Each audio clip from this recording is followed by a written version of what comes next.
ಪ್ರೀತಿಯ ಸ್ಪರ್ಶವೇ ಸಂಗೀತ ಎಂದೆ ನಾನು, ಸ್ಪರ್ಶದ ಪ್ರೀತಿಯು ಸಂಗೀತ ಅಂದೆ ನೀನು.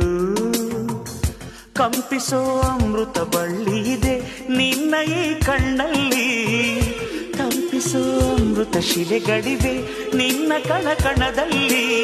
ತಾಜ ಮಹಲ ಕರಗಿಸಿ ಎರಕ ಹೊಯ್ದ ರೂಪಸಿ ಹೊಗಳ ಮಾತುಗಳಲ್ಲವೇ ಅಲ್ಲ.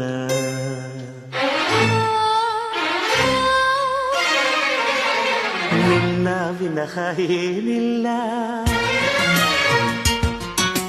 ಪುನಃ ಪುನಃ ಕೇಳಿ